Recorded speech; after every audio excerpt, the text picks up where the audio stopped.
Hey y'all, it's Caitee from the Apothecary and welcome back to my channel. Today's video is about Silverskin by Caitee Cooper. This is book 1 in the Portlock trilogy. It's a supernatural book with a little bit of romance, but mostly supernatural, and I really enjoyed it. I gave it 4.5 out of 5 stars. It was so close to being 5 stars. So, a spoiler-free summary of Silverskin. This takes place in Alaska, and we've got two main characters going on here. Ellie, who's from Colorado, and she's in Alaska on kind of a family vacation, but they're going on an adventure at least. And then we have Oliver, who was kind of an orphan, and his aunt and uncle took him in when he was at his lowest, so he's kind of an Alaskan native. He works on a fishing boat. So after a horrific encounter with the supernatural deep in the Kenai Peninsula, Ellie and Oliver must team up to discover the truth about what happened in Portlock and how to fight a rising evil to save Alaska and essentially the world. Like I said, I gave this one 4.5 out of 5 stars. I really loved our characters. They felt real and authentic, and even the supernatural elements felt like they were realistic. Our atmosphere and our setting were my favorite things here.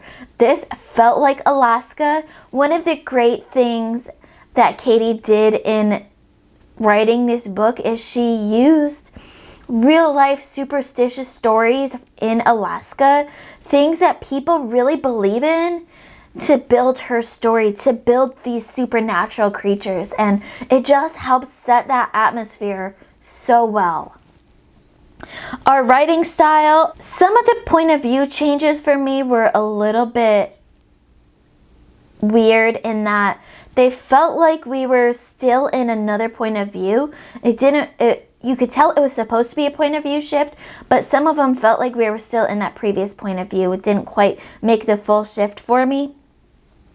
Our plot, I was hanging on every word in this book, which goes into Intrigue, so let's just put those together, plot and Intrigue. I was hanging on every word in this book. I had no idea what was going to happen, but I needed to know what was going to happen. And I loved our logic and relationships here. Everything made sense, even the supernatural stuff, because it was based on real life superstitions. It made sense to me. And our real relationships were just done so well. They felt like real relationships that could happen to anyone. Anyone could have these relationships, and I loved them.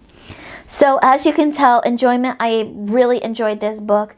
I'm looking to hopefully soonish, although I don't have it scheduled yet, get to book 2. Hopefully by the start of 2025 at least I'll be able to get to book 2. I don't want to commit to any certain day because life has been crazy for me, but I am looking forward to whenever I can get to book 2 and see where this story goes. This is, and I should have mentioned at the beginning, this is a SPFBO entry, so a lot of the judges in SPFBO are going to be reading this. I really enjoyed it with that supernatural theme, the superstitious stories, and I hope everyone else loves it too. If you are a supernatural fan and a fan of Alaska and those native myths, you will love this book. I highly recommend it. If you've read Silverskin before, let me know in the comments below, what did you think of it? Did you love it as much as I did? Or were you not quite as a fan? As always, keep reading, and I love you all to the moon and back. Bye.